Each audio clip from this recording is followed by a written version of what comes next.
दोस्तों, स्वागत है आपका सिग्मा एस्पिरेंट चैनल में। और जो भी एस्पिरेंट बीपीएससी मेंस का प्रिपरेशन कर रहे हैं, उनके लिए सुनहरा अवसर है। ये बिल्कुल free of cost crash course है। इसमें आपका GS paper 1, paper 2, general qualifying Hindi और हिस्ट्री ऑप्शनल सारा कवर किया जाएगा। तो ये फ्री ऑफ कॉस्ट है और आप लोगों से अपील है कि ज़्यादा से ज़्यादा चैनल को सब्सक्राइब करें और लाइक करें और अपने फ्रेंड सर्किल में भी शेयर करें। और आगे बढ़ने से पहले ये है मेरा इंट्रोडक्शन। बीपीएससी का मेंस लिख चुका हूँ। ग्रेजुएशन मेरा हिस्ट्री से रहा है। एमए मेरा डबल है, हिस्ट्री और पब्लिक एडमिनिस्ट्रेशन दोनों से है। और diploma in shipping port management भी कर चुका हूँ। और दोस्तों, यहाँ पे ये लिस्ट है क्योंकि जो भी एस्पिरेंट लेट से हमारे चैनल से जुड़े हैं या फिर उन्होंने इस लेक्चर से पहले का वीडियो नहीं देखा है, तो मैं उनके लिए एक ये ब्रीफ इंट्रोडक्शन दे देता हूँ। ये सारा टॉपिक है जो हम लोग कवर करेंगे इस आर्ट एंड कल्चर और हिस्ट्री के टॉपिक्स में। तो अगर आप चाहते हैं तो वो पहले का वीडियो भी जाके देख सकते हैं या फिर यहाँ से डायरेक्ट आप स्क्रीनशॉट ले सकते हैं। ये हिंदी, ये इंग्लिश में पूरा लिस्ट है टॉपिक्स का जो भी हम लोग कवर करेंगे, और ये हिंदी का है। आपका मीडियम हिंदी हो या इंग्लिश मीडियम हो, उसके लिए आपको टेंशन नहीं लेना है। दोनों ही मीडियम में अच्छे से कवर कराया जाएगा और फिर दोनों ही हिंदी और इंग्लिश दोनों में आपको पीडीएफ भी प्रोवाइड करवाया जाएगा। आइए नेक्स्ट आते हैं एसोसिएशन विथ बुद्धिज्म। तो अब आता है कि मौर्यन आर्ट जो है उसका जो है किस तरीके से एसोसिएशन बुद्धिस्ट के साथ उसका क्या रिलेशन था। ये प्रीवियस ईयर में क्वेश्चन आ चुका है कि एसोसिएशन विथ बुद्धिज्म। तो ये पॉइंट जो है इसमें बहुत कम दिया है, तो मैं जो है एक का परम आईएएस का मैगजीन है उसमें थोड़ा अच्छे से दिया हुआ था, तो उसका जो है स्क्रीनशॉट मैं आपको यहाँ पे नेक्स्ट स्लाइड में दिखाता हूँ। यहाँ पे देखिए दोस्तों, रिलेशनशिप विथ बुद्धिज्म। तो बुद्धिज्म के साथ क्या क्या रिलेशन था मौर्यन आर्ट का। तो पेट्रोनेज ऑफ बुद्धिज्म, जो अशोक जो मौर्यन रूलर्स थे वो पेट्रोनेज करते थे बुद्धिज्म को बढ़ावा देते थे उसको। खुद भी अशोका जो था उनका अशोका कन्वर्जन भी जो है वो बुद्धिज्म में हो गया था, उसको बढ़ावा देते थे उन्होंने। अशोका जो अपनी बेटी संघमित्रा और जो बेटा महेंद्र था, आई थिंक नाम अगर मुझे अच्छे से हो सकता है कंफ्यूजन है, बट दोनों को जो है वो श्रीलंका और भी दूसरे देश में भी साउथ ईस्ट एशिया में भी जो है प्रचार प्रसार करवाया। उसके बाद ये देखिए पेट्रोनेज जो है, क्योंकि अब जब राजा ही मान ले कि कोई धर्म है तो राज का कोई धर्म हो गया, तो अब ऑब्वियस सी बात है अच्छा चंदा मिलेगा, उसको बढ़ावा मिलेगा, तो रुपया पैसा दान दक्षिणा भी मिलना स्टार्ट हो जाता है। डोनेशन आपने देखा होगा कि केव भी कई उनको दान में दिया गया आजीवक को। तो ये दिखाता है कि बुद्धिज्म से जो है वो मौर्य का काफ़ी डीप जो है वो रिलेशन था। उसके बाद as a means of teaching, जो बुद्धिज्म जो था वो मीन्स ऑफ टीचिंग भी था, सर्व एज विजुअल मीडियम। तो जो भी कोई राजा का कोई ऑर्डर है तो वो पिलर के माध्यम से पिलर में लिखवा दिए कि हाँ ये सब चीज़ फॉलो करना है आपको। तो ये एक विजुअल मीडियम था, कम्युनिकेट बुद्धिस्ट टीचिंग। कई बार पिलर में भी लिख दिया जाता था कि क्या चीज़ फॉलो करना है। मान लीजिएगा अगर आपको अ, पशु का बलि नहीं चढ़ाना है या फिर टॉलरेंस एक दूसरे भाईचारा का भावना रखना है, तो ये भी फैलाने में ये जो है हेल्पफुल था। फिर नेक्स्ट आते हैं symbol of unity and governance.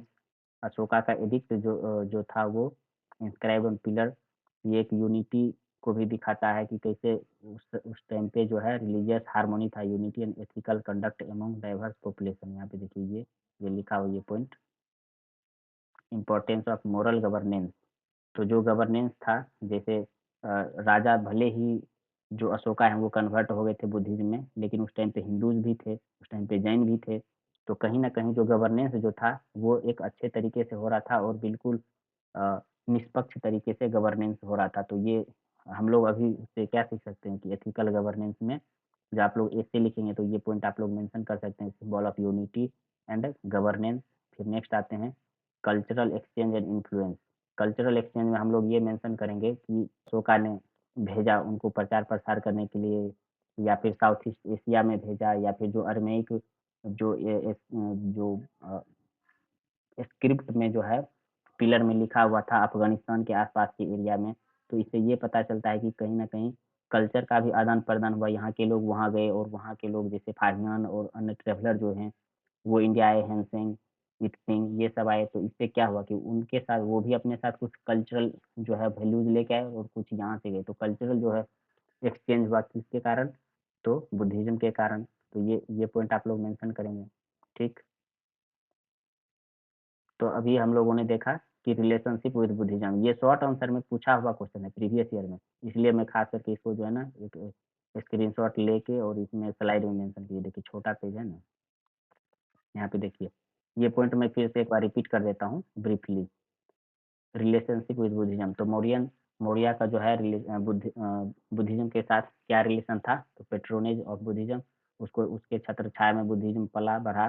फिर उसके बाद नेक्स्ट है art and as a means of teaching, वो भी जो उनका टीचिंग्स रहता था वो कई बार पिलर या फिर चट्टान वगैरह पे लिख देते थे, तो उसका बढ़ावा हुआ। Symbol of unity and governance, ethical governance के लिए जो है मोटिवेट किया। उसके बाद यूनिटी टॉलरेंस जो है उसको बढ़ावा दिया गया। कल्चरल एक्सचेंज हुआ, यहाँ के लोग वहाँ के यहाँ, तो उन लोगों के बीच में जो है वो कल्चरल एक्सचेंज हुआ, तो इससे भी इस पॉइंट को भी हम लोग मेंशन करेंगे। उसके बाद स्प्रेड ऑफ बुद्धिज्म, अभी आप देखेंगे बुद्धिज्म इंडिया से पूरा श्रीलंका, उधर थाईलैंड, वियतनाम, चाइना, तिब्बत, इधर पूरा फैल गया। और एंशियंट टाइम में जो है अफगानिस्तान में भी जो ये तालिबान जो हाल फिलहाल में 1990 में जो है वो उन लोगों ने बामियान का जो एक स्टेच्यू था वो भी बिल्कुल पहाड़ को काट करके वहाँ पे बनाया गया था।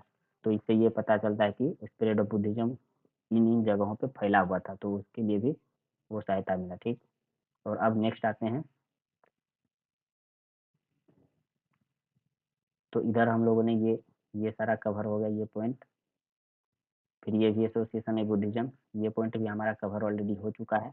ये पॉइंट देखिए दोस्तों, ये डायग्राम जो है ना आप लोग बिल्कुल रट लेना, इसको सीख लीजिए। जो भी जगह जो है इसमें मेंशन किया गया, मैं बताया था ना कि पश्चिम चंपारण में ये, उसके बाद पूर्वी चंपारण में ये हो गया अरेराज वाला, उसके बाद यहाँ पे ये देखिए कुमराहर का पैलेस, ये पटना वाला एरिया, ये डॉट में देखिए। उसके बाद माइनर एडिक जो सासाराम एरिया है यहाँ पे, सासाराम यहाँ पे और रोहतास में, तो ये पाया गया है, तो इसको भी मेंशन करेंगे। ये पूरा डायग्राम जो है ना 5 बार 10 बार प्रैक्टिस कर लीजिएगा खुद से। तो ये हमारा हो गया। ये क्रिटिकल रिव्यू भी हमारा जो है वो कवर हम लोगों ने कर लिया। रिलेशनशिप विद बुद्धिज्म ये भी हमने कवर कर लिया। अब आते हैं influence of Mauryan period on Indian culture. Mauryan period का इंडियन कल्चर पे क्या प्रभाव है, ठीक वो। और इसी पे आता है एक बिहार से रिलेटेड कि इन्फ्लुएंस ऑफ मौर्यन पीरियड जो है उसका क्या है बिहार पे प्रभाव, वो भी है आगे। एक छोटा सा ही पॉइंट है, तो उसको भी हम लोग डिस्कस कर लेंगे। Influence of Mauryan period on Indian culture, cultural heritage. Indian cultural heritage में किस तरीके से इसका योगदान है, तो यहाँ पे देखिए ये पॉइंट देखिए, the edicts in the form of Ashoka Dhamma spread message of non violence tolerance. तो हम जो इसका हमारे इंडियन कल्चर पे क्या प्रभाव पड़ा, तो हमारा कल्चरल जो है ये, जैसे कल्चरल कल्चर मतलब हुआ कि हम लोगों के रहन सहन का तरीका, क्या खाते हैं, क्या पीते हैं, किस तरीके का कपड़ा पहनते हैं, तो उसी को बोलते हैं कल्चर। ठीक, तो हमारे कल्चर पे क्या प्रभाव पड़ा, आप लोग आमतौर पे देखते होंगे कि इंडिया में लोग ज़्यादा सहिष्णु हैं, ज़्यादा टॉलरेंस हैं, तो उसका क्या प्रभाव पड़ा एडिक्ट में जो मेंशन किया हुआ है, मैसेज ऑफ नॉन वायलेंस जो है वो, फिर टॉलरेंस जो है वो, कम्युनल हार्मनी जो है, ये सारा जो है इनकलकेट हुआ हमारे कल्चर में। उसके बाद यहाँ देखिए ये पॉइंट मेंशन है ना, ये हाईलाइटेड वाला पोर्शन। तो इंडियन कल्चर में क्या प्रभाव पड़ा, तो ये अशोकन एडिक्ट है पहला पॉइंट में। फिर दूसरा में है पिलर, तो पिलर से क्या प्रभाव पड़ा, लाइक सारनाथ कैपिटल, तो पिलर में उसका जो भी बारीकी था इंजीनियरिंग का, उस समय का आर्किटेक्चरल जो भी दक्षता था उनका, उसको हम लोग एडॉप्ट किए। और जो सारनाथ का पिलर है जो हमारा भी नेशनल एम्बलम है, सिंबल ऑफ नेशन, तो ये भी हम लोगों ने इसको एडॉप्ट किया। फिर नेक्स्ट देखते हैं बुद्धिज्म का stupa, like one of the Sanchi, ये भी जो है आज तक जो है ये टूरिज्म और पिलग्रिमेज के लिए भी लोग यहाँ पे आते हैं, तो वो भी एक अच्छा प्रभाव पड़ा। उसके बाद पोट्री देख लीजिए, नॉर्दर्न ब्लैक पॉलिश्ड वेयर है, ये लग्जूरियस एंड फाइनली पॉलिश्ड है। ये दिखाता है कि उस समय पे एडवांस्ड पोट्री टेक्निक उस समय का दिखाता है कि कैसा रहा। और टेक्निक ऐसा नहीं है कि उस समय पे था तो वहीं पे रहेगा, ये जनरेशन बाय जनरेशन हमारे इंडियन लोगों के बीच में आया और यहाँ के कारीगरों ने इसको सीखा। तो ये भी जो है जनरेशन बाय जनरेशनल जो है वो ट्रांसफर हुआ टेक्निक का। ठीक, नेक्स्ट आते हैं, फिर देखिए गवर्नेंस रिगार्डिंग कल्चरल कंसिडरेशन। फिर अर्थशास्त्र जो है मौर्य का गवर्नेंस, जैसे साम दाम दंड भेद अभी भी इंटरनेशनल रिलेशन में उसको फॉलो किया जाता है, तो ये भी कहीं ना कहीं एक जो है बुद्धिज्म और मौर्य जो वहाँ पे पीरियड है उसका इन्फ्लुएंस जो है हमारे इंडियन कल्चर पे देखा जाता है। फिर मौर्यन स्कल्पचर जो है यक्ष यक्षिणी फिगर ऑफ जो दीदारगंज यहाँ पे मिला है, कहीं ना कहीं जो है वो इन्फ्लुएंस लेटर स्कल्पचर आर्ट हम लोगों ने पीछे भी पॉइंट में देखा ना कि जो इसका जो इवॉल्व धीरे धीरे और भी अच्छा होते गया और जो है आगे के जो जैसे गुप्ता पीरियड हो गया या फिर पाला पीरियड हो गया उस समय में जनरेशनल जो है इसका जो है प्रभाव देखा जाता है। ठीक, तो यहाँ पे लिखा हुआ ना influence later sculptural art in period like Gupta era. ठीक, इसको हम लोग एक बार फिर से समराइज छोटा सा पॉइंट में देख लेते हैं, रिपीट थोड़ा सा कर लेते हैं। इन्फ्लुएंस ऑफ मौर्यन पीरियड, तो अशोका एडिक्ट जो है ये धम्म नॉन वायलेंस टॉलरेंस जो है इसको बढ़ावा दिया। फिर अशोका का पिलर जो है वो सारनाथ कैपिटल, इसको हमने नेशनल सिंबल के रूप में इसको अडॉप्ट किया।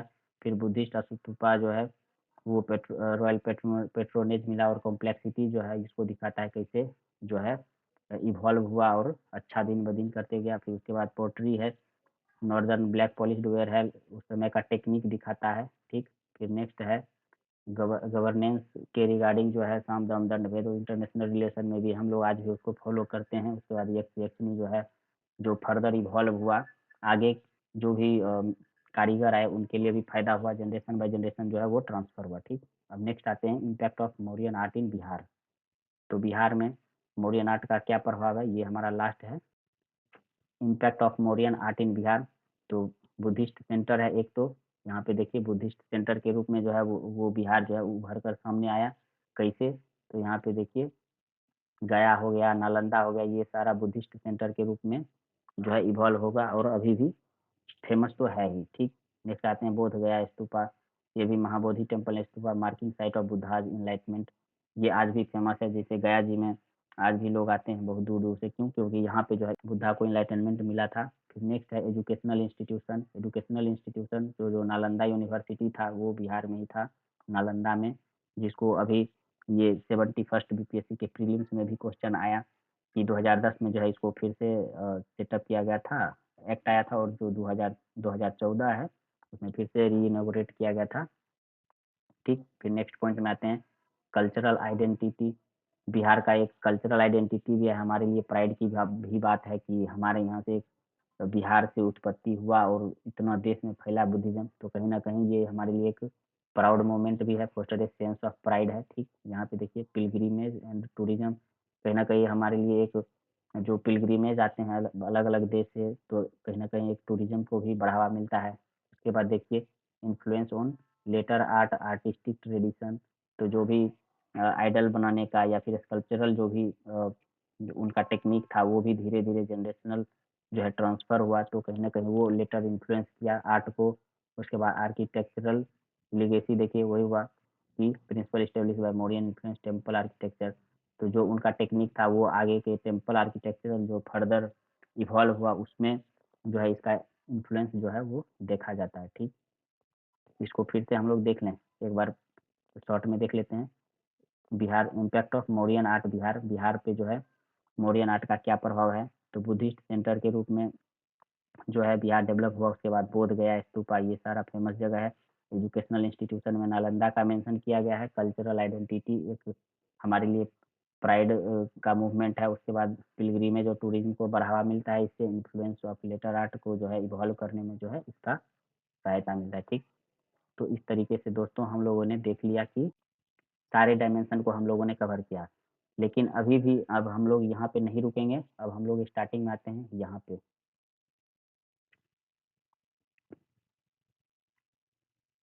ये देखिए दोस्तों, जब हम लोग इस लेक्चर को स्टार्ट किए थे तो तब मैं आपको ये बताया था कि ये जो है जब कोई भी आप लोग लेक्चर देखते हैं या पढ़ते हैं तो उस टॉपिक को पढ़ने से पहले जो है प्रीवियस ईयर क्वेश्चन देख लीजिए, और जब आप पढ़ते हैं तो ये देखिए कि आप उस क्वेश्चन को एड्रेस कर पा रहे हैं या नहीं। तो यहाँ देखिए फीचर्स पूछा है, यहाँ भी फीचर्स पूछा है। क्रिटिकली एनालाइज में हम लोगों ने देखा कि ईरानियन और मौर्य का जो पिलर है उसको हम लोग देख रहे थे, दोनों में डिफरेंस हम लोगों ने देखा। यहाँ पे भी फीचर्स देखा, एनालाइज करना फीचर्स देखा। तो ये सारा क्वेश्चन जो है हम लोग अब इस स्थिति में है कि इसको जो है हम लोग सॉल्व कर पाएंगे। ठीक, art and architecture of Mauryan age ये भी पूछा है। तो हम लोग काफ़ी डिटेल में देखे। तो अब हम लोग देख लेते हैं कि जो हमारा क्वेश्चन जब पूछता है लॉन्ग आंसर और शॉर्ट आंसर। दोस्तों अभी लेक्चर खत्म नहीं हुआ है, जस्ट 5 मिनट में मैं कंक्लूड कर देता हूँ। ये सबसे इम्पोर्टेंट पार्ट है। देखिए जब आप लोग आंसर राइटिंग करते हैं, तो आंसर राइटिंग में जो आपका नोट्स बनेगा, तो ये देखिए ये रेडीमेड इंट्रो है, ठीक। ये इंट्रोडक्शन जो है आप लोग चाहिए तो स्क्रीनशॉट लेके रख सकते हैं, या फिर आप लोग जब टेस्ट सीरीज लगाएंगे तो ये रेडीमेड आंसर ये आपको बना के रखना पड़ेगा। टॉपर्स भी सारा बना के रखता है। मतलब कि अब जब आप एग्जाम हॉल में बैठेंगे आंसर लिखने के लिए, तो उतना आपको समय नहीं मिलेगा कि इतना चीज़ सोच के और उसके बाद फिर लिखिए, नहीं। आप गए, आपको मौर्य आर्ट मिला, ये सारा आपका रटा होना चाहिए। रटा मतलब कि खुद से जब 2-4 बार आप पढ़ेंगे तो ऐसे भी रटा जाएगा। तो ये आप लोग इंट्रोडक्शन, और यहाँ पे देखिए ये मेरा खुद का हैंड रिटेन है। तो ये इंट्रोडक्शन में आस्था आई एस यहाँ पे आस्था लिखा हुआ है ना, तो उससे ये इंट्रोडक्शन लिखा हूँ, मुझे अच्छा लगा था पर्सनली। तो आप लोग अगर चाहिए तो ये रेडीमेड इंट्रोडक्शन में, और या फिर ये किताब वाला ये एडिटोरिया का है, तो ये भी दोनों में से कोई भी जो आपको अच्छा लगे, या फिर दोनों को मिला के एक छोटा सा अपना खुद का बना लीजिए। दोनों में जो अच्छा लगे, जब आप आंसर राइटिंग करेंगे, आंसर राइटिंग के पॉइंट ऑफ व्यू से मैं अभी बता रहा हूँ ये, कि आपके पास इंट्रोडक्शन जो है ऑलरेडी रेडीमेड लिखा हुआ होना चाहिए। उसके बाद ये देखिए कंक्लूजन में लास्ट पेज पे दिखा देता हूँ यहाँ। दोस्तों ये हिंदी मीडियम वालों के लिए है। यहाँ पे ये देख रहे हैं ना, जब उस टाइम से जो इंग्लिश स्लाइड में मैं लेक्चर ले रहा था, लेकिन ये जो है ना, ये यहाँ से हिंदी मीडियम वाले जो भी हमारे स्टूडेंट हैं, हिंदी वाले देख रहे हैं, तो ये नहीं कि टेंशन लेना है कि अरे हमारे लिए तो नोट्स ही नहीं है। देखिए इसी पीडीएफ में, ये पीडीएफ आपको पूरा मिल जाएगा। देखिए जितना चीज़ हम लोग ऊपर पढ़े हैं ना, ये सीएमई का नोट्स है। ये देखिए यहाँ पे लिखा हुआ ना, सीएमई संजय सर, जो काफ़ी फेमस हैं। आप लोग अगर बीपीएससी का तैयारी कर रहे हैं, तो जो पुराने लॉकडाउन के समय से पहले खास करके वो बहुत ही ज़्यादा फेमस थे। तो ये संजय सर का नोट है, ये हिंदी मीडियम वालों के लिए। तो आइए दोस्तों यहाँ पे जो मैं चर्चा कर रहा था कि कंक्लूजन, तो जो मैं आपको ऊपर में इंट्रोडक्शन दिखाया था और ये कंक्लूजन, दोनों एक पेज में आप लोग लिख लेंगे। और वो हमेशा बिल्कुल रटा हुआ आपको रहना चाहिए। जैसे ही क्वेश्चन आया तुरंत में सोचना नहीं है, सोचेंगे बस हो गया। क्वेश्चन आया, आप इस तरीके से पढ़िए कि देखिए देखिए इंट्रोडक्शन है, ये इंट्रोडक्शन आप लोग लिख लेंगे एक पेज में, और जो कंक्लूजन मैंने आपको नीचे दिखाया। और अब हम लोग चर्चा कर लेते हैं कि जैसे क्वेश्चन पूछा आपको शॉर्ट आंसर में, ठीक। तो जैसे शॉर्ट में पूछा, तो ऐसे यहाँ पे जो एग्जाम में बैठेंगे, यहाँ पे क्वेश्चन लिखा हुआ रहता है और 2 पेज रहेगा, ठीक। तो दोनों पेज आपको भरने के लिए नहीं बैठ जाना है। एक कई बार क्या होता है कि एक ही चीज़ पूछा, तो जो कीवर्ड रहेगा ना उसको हाईलाइट ऐसे कर लेंगे, अंडरलाइन कर लेंगे। और 1 से डेढ़ पेज में, जैसे ये 1 पेज है, यहाँ देखिए ये पीडीएफ का ये 1 पेज है, तो इतना ये रुकिए, इसको पहले मिटा लेते हैं। दोस्तों ये जैसे 1 पेज है, यहाँ पे आपका क्वेश्चन लिखा हुआ रहेगा इतना दूर में। तो इतना आप 1 से 2 लाइन में आप लोग, शॉर्ट आंसर का बात कर रहा हूँ, ये शॉर्ट आंसर में 1 से 2 लाइन में आपका इंट्रोडक्शन हो गया, और उसके बाद 1 से 2 लाइन में कंक्लूजन होगा, ठीक। और यहाँ पे बॉडी में जितना जो चीज़ पूछा, थोड़ा-सा अगर जैसे मौर्य का पूछा, तो यहाँ पे थोड़ा-सा आप लोग जगह बनाएँगे, यहाँ पे पिलर का फिगर दे दिए, यहाँ पे डायग्राम स्तूपा का डायग्राम बना दिए। तो 2-3 डायग्राम रहेगा, उसके बाद जो भी बॉडी में जो भी पूछ रहा है कि क्या आपसे पूछ रहा है, तो वो पॉइंट वाइज़ में जब मौर्य है, अब मान लीजिए कि हम लोग कितना पढ़े, 20-30 पेज में लगभग 10 से 15 पेज में पढ़े हैं, तो एक पेज में अगर शॉर्ट आंसर में पूछा, तो थोड़ी ना सारा चीज़ हम लोग मेंशन करनी है। तो आपको क्या करना है, ऐसे एक डायग्राम गोला बनाएँ, यहाँ से ऐसे, ऐसे, ऐसे, शॉर्ट में जो है वो सारा मेंशन कर दिए। और वो जो डायग्राम हम लोगों ने ये वाला यहाँ दिखा देता हूँ आपको। ये डायग्राम जो है ना, ये जैसे ही शॉर्ट आंसर या फिर लॉन्ग आंसर में पूछेगा, ये डायग्राम आपको बना देना है। और एक पेज में जो शॉर्ट आंसर आपसे पूछेगा, एक पेज में 1 से डेढ़ पेज होना चाहिए, पूरा कंक्लूड कर देंगे, ठीक है। ज़्यादा बहुत लंबा लिखने लगेंगे शॉर्ट आंसर में, आपका लॉन्ग आंसर छूट जाएगा। तो बस 5 मिनट से ज़्यादा आप जब आप आंसर राइटिंग का प्रैक्टिस करेंगे, तो 5 मिनट से ज़्यादा एक आंसर पे समय नहीं देना है, ठीक। और ये है चौथा, जो लॉन्ग आंसर का क्वेश्चन पूछता है, उसमें आपको 4 से 5, 4 से साढ़े 4 पेज में कंक्लूड कर देना है। जैसे ये 1 पेज है, ये एक बड़ा पेज है, यहाँ से यहाँ ये एक बड़ा पेज है। तो जैसे लॉन्ग आंसर लिखेंगे, तो आधा पेज तो आपका इंट्रोडक्शन हो गया, यहाँ से सारा इंट्रोडक्शन इंट्रोडक्शन रेडीमेड आपको मैं इस पीडीएफ में इंक्लूड कर दिया हूँ। और यहाँ इतना आधा पेज जो है वो आपका कंक्लूजन, लास्ट में लास्ट पेज का बात कर रहा हूँ, तो इतना। आधा पेज का आपका इंट्रोडक्शन हो गया, आधा पेज का कंक्लूजन हो गया, और बीच में जो भी बॉडी पूछेगा, यानी कि 3.5 पेज जाते-जाते आपको सारा चीज़ पॉइंट को एड्रेस कर देना है, और लास्ट में जो यानी कि 3.5 से 4 पेज में ही आपका खत्म होना चाहिए। 5 पेज ऐसे लिख सकते हैं, लेकिन अगर आप 5 पेज पूरा भरना स्टार्ट कर दिए, तब हो गया, आपका कोई ना कोई क्वेश्चन ज़रूर छूट जाएगा, पेपर कंप्लीट आप नहीं कर पाएँगे। और ज़्यादा से ज़्यादा कोशिश करिए कि डायग्राम को डालें ही डालें आंसर राइटिंग में। इससे क्या होगा, जब आप डायग्राम डालेंगे तो आपका पेज भरेगा। जैसे ये है, मान लीजिए कि ये इतना इतना बड़ा पेज है, कुछ एक छोटा-सा डायग्राम यहाँ डाल दिए, इतना पेज भर गया। और पेज अगर लिख-लिख के भरिएगा तो बहुत सारा लिखना पड़ जाएगा। ऐसे आपने यहाँ पे एक ऐसे करके एक डायग्राम बना दिए, तो आधा पेज ऐसे ही भर गया। तो डायग्राम का भरपूर यूज़ करना है, और अननेसेसरी भी नहीं करना है। जैसे आपने पिलर पे रखा, पिलर पे कुछ लिख रहे हैं, तो अशोका का पिलर ड्रॉ कर दिए। अब पूछ रहा है कि पाला आर्ट और आप मौर्य आर्ट पे कुछ भी मतलब ज़बरदस्ती का नहीं भरना है, लेकिन अगर टॉपिक से रिलेटेड है और रिलेवेंट है तो आपको डायग्राम ड्रॉ करना है। तो दोस्तों, इस तरीके से हमने मौर्य आर्ट को डिस्कस कर लिया, उसके बाद उस पे कैसा क्वेश्चन आता है हमने वो आपको दिखा दिया, किस तरीके से आंसर राइटिंग करना है उस टॉपिक पे, वो भी हमने आपको दिखा दिया। उसके बाद जो भी हमारे हिंदी मीडियम के स्टूडेंट्स हैं, उसके लिए भी मैं इसी पीडीएफ में ये सारा इंक्लूड कर दिया हूँ। सीएमई का नोट्स है, सबसे बेस्ट है मार्केट में, इससे बढ़िया सीएमई से अच्छा अभी कोई भी मार्केट में नहीं है, ठीक। अब 1-2 नया-नया है, लेकिन जो भी आप देखिएगा नीडुटेरिया वगैरह का, और भी बहुत कुछ-कुछ कोचिंग है जो अब नया नोट्स ला रहा है। लगभग 99% जो है ना इसी से चेप देता है। ये जो है ना इतना डिटेल में है, इससे बेस्ट मैं पूरा मार्केट में घूम के देख लिया था पटना में। इससे बेस्ट खास करके हिस्ट्री में संजय सर का जो सीएमई नोट्स से बढ़िया कोई भी पटना में नहीं लगा था नोट्स। तो आप लोग इसको आँख मूंद के इसको फॉलो कर सकते हैं। ये पीडीएफ आपको फ्री में मिल रहा है। और दोस्तों, लास्ट में मेरा क्रम भी होना चाहिए। अब वीडियो लेक्चर को अब कंक्लूड करेंगे, उससे पहले थोड़ा-सा ये जानकारी देख लीजिए। अब थोड़ा-सा हमारे चैनल को भी सपोर्ट कीजिए, सब्सक्राइब कर लेंगे। आपके अपने फ्रेंड सर्किल में भी दूसरों को भी, अपने आपके फ्रेंड सर्किल में जो भी दोस्त हैं उनको भी सजेस्ट करें, और हमारे चैनल को लगातार फॉलो करते रहें। फ्री में पीडीएफ मिल रहा है, ये पूरा क्रैश कोर्स जो है वो 71st बीपीएससी का अगर आप मेंस देंगे उसमें भी आपके लिए हेल्पफुल रहेगा, और आगे भी अगर मेंस का प्रिपरेशन फ्री में करना चाहते हैं तो हमारे चैनल को सब्सक्राइब कर लेंगे। टेलीग्राम चैनल ज्वाइन कर लेंगे अगर आपको पीडीएफ चाहिए। ये देखिए हमारा ये फ्री का क्रैश कोर्स है, कोई कॉस्ट नहीं लग रहा है, और जब आप हमारे वीडियो को देखेंगे या फिर देख चुके हैं तो आपको क्वालिटी भी पता चल गया होगा कि कंटेंट क्वालिटी क्या है, और लेक्चर और पढ़ाने का क्या तरीका है। आपको जो है टॉपिक पढ़ाने से पहले मैं प्रीवियस ईयर क्वेश्चन दिखा चुका हूँ, उसके बाद प्रीवियस ईयर क्वेश्चन दिखाने के बाद फिर वीडियो लेक्चर हमने सारा टॉपिक को कवर किया।